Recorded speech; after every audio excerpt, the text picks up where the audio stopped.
ಆತ್ಮಗೌರವವನ್ನ, ಸ್ವಾಭಿಮಾನವನ್ನ ಜಾಗೃತಿ ಮತ್ತು ರಕ್ಷಣೆ ಮಾಡಲಿಕ್ಕೆ ತಮ್ಮ ಇಡೀ ಬದುಕನ್ನ ಮುಡಿಪಾಗಿಟ್ಟಿರ್ತಕ್ಕಂತಹ ಅತ್ಯಂತ ಮಹತ್ವಪೂರ್ಣ ಕಾರ್ಯವನ್ನ ಮಾಡಿರುವಂತಹ ರೇವಣಪ್ಪ ಕೊಪ್ಪದವರಿಗೂ ಫಕ್ಕೀರಪ್ಪ ಅಂಬಿಗೇರವರಿಗೂ ನನ್ನ ಹೆಮ್ಮೆಯ ನಮಸ್ಕಾರಗಳನ್ನ ಹೇಳ್ತಾ, ಈ ದೇಶದ ಒಂದು ಬೆನ್ನೆಲುಬು ಅಂತ ಕರೆಸಿಕೊಳ್ಳುವಂತಹ ಅತ್ಯಂತ ಪವಿತ್ರವಾದಂತಹ ಕೆಲಸವನ್ನ ಮಾಡ್ತಾ ಇರತಕ್ಕಂತಹ ಕೃಷಿಕರಾದಂತಹ, ಜೊತೆಗೆ ನನ್ನ ಪರೋಕ್ಷವಾದಂತಹ ಗುರುಗಳಾಗಿರುವಂತಹ ಚನ್ನಬಸಪ್ಪ ಶಿರೂರ್ ಸಾಕಿನ್ ಕರಜ್ಗಿ ಅವ್ರಿಗೂ ಕೂಡ ನನ್ನ ಗೌರವಪೂರ್ವಕ ನಮಸ್ಕಾರಗಳು.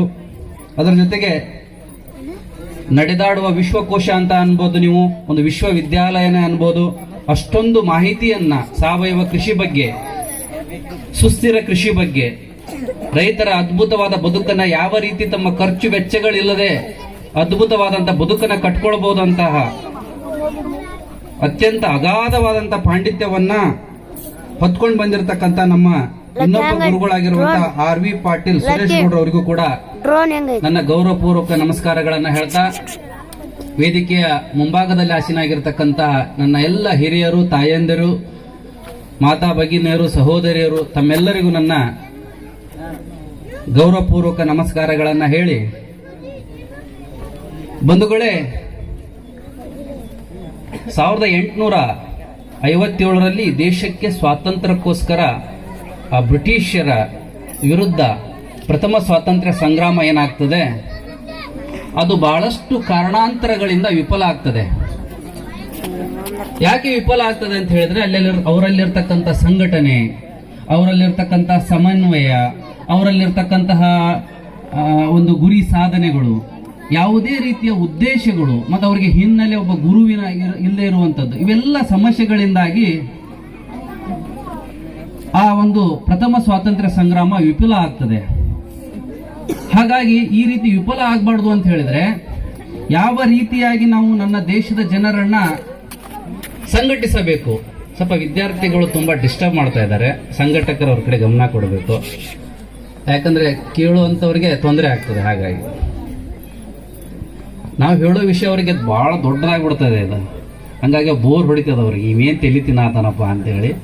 ಹಂಗಾಗಿ ಅವ್ರದ್ದು ಆ ವಯಸ್ಸು ಆ ಥರ, ನಾವು ಆ ಮಣ್ಣಾಟ ಆಡಿ ಬಂದವ್ರೆ. ಹಾಗಾಗಿ ಅವಾಗ ನಾವು ಹಂಗೆ ಅಂತಿದ್ವಿ, ವೇದಿಕೆ ಮ್ಯಾಗ ಕುಂತವ್ರು ಯಾವಾಗ ಭಾಷಣ ಮುಗಿತೈತೆ ಮರ, ಒಂದು ಊಟದ ಟೈಮ್ ಆತಂತಿದ್ವಿ. ಇವತ್ತು ಅವ್ರಿಗೆ ಆ ವಯಸ್ಸಿನಲ್ಲಿದ್ದಾರೆ, ಪಾಪ ಅವ್ರಿಗೆ ಅನ್ನೋದು ತಪ್ಪು. ನಾವು ಹೇಳೋದ ಒಂದು, ಅವ್ರು ಕೇಳೋದ ಒಂದು ಆಗ್ತದೆ. ಹಾಗಾಗಿ ಮತ್ತೊಬ್ಬರಿಗೆ ತೊಂದರೆ ಆಗ್ಬೇಡ ಅಂತೇಳಿ ದಯವಿಟ್ಟು ಕ್ಷಮೆ ಇರಲಿ. ನೀವು ನಮ್ಗೆಲ್ಲ ಸ್ವಾಗತ ಮಾಡಿದಿರ, ನಾನು ನಿಮ್ಮನ್ನು ಎಬ್ಬಿಸಿ ಕಳಿಸ್ತಾ ಇದ್ದೇನೆ ಅನ್ಕೊಳ್ಳಿ. ಆ ರೀತಿ ಸಂಘಟನೆಯ ಕೊರತೆಯಿಂದಾಗಿ ಮೊದಲನೇ ಪ್ರಥಮ ಸ್ವಾತಂತ್ರ್ಯ ಸಂಗ್ರಾಮ ವಿಫಲ ಆದ ನಂತರ ಈ ರೀತಿ ಮತ್ತೊಂದು ನಮ್ಮ ಸಾಧನೆ, ಮತ್ತೊಂದು ನಮ್ಮ ಸಂಘಟನೆ, ಮತ್ತೊಂದು ನಮ್ಮ ಈ ಸತ್ಯಾಗ್ರಹ ವಿಫಲ ಆಗ್ಬಾರ್ದು ಅಂತ ಹೇಳಿ 1893ರಲ್ಲಿ ಬಾಲಗಂಗಾಧರ್ ತಿಲಕ್ ಅವ್ರು ಏನ್ ಮಾಡ್ತಾರೆ, ಪ್ರತಿಯೊಬ್ಬ ಅವ್ರನ್ನ ಮನೆಗೆ ಹೋಗಿ ಸ್ವಾತಂತ್ರ್ಯ ಹೋರಾಟಕ್ಕೆ ಬರ್ರಪ್ಪ, ಸಂಘಟನೆಗೆ ಬರ್ರಪ್ಪ, ಈ ಬ್ರಿಟಿಷರ ವಿರುದ್ಧ ಹೋರಾಟ ಮಾಡೋಣ ಬರಪ್ಪ ಅಂತ ಕರೀಲಿಕ್ಕೆ ಆಗೋದಿಲ್ಲ.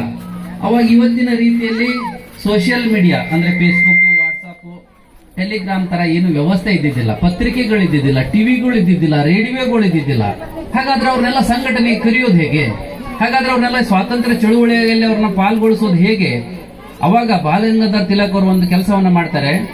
ಮನೆ ಮನೆಯಲ್ಲಿ ಸ್ಥಾಪನೆ ಮಾಡುವಂತಹ ಗಣೇಶ ಹಬ್ಬವನ್ನ ಸಾರ್ವಜನಿಕವಾಗಿ ಮಾಡಿದ್ರೆ ಹೇಗೆ ಅನ್ನುವಂತ ವಿಚಾರವನ್ನ ಇಟ್ಕೊಂಡು ಸಾರ್ವಜನಿಕ ಗಣಪತಿ ಉತ್ಸವವನ್ನ 1893ರಲ್ಲಿ ಮಹಾರಾಷ್ಟ್ರದಲ್ಲಿ ಸ್ಟಾರ್ಟ್ ಮಾಡ್ತಾರೆ.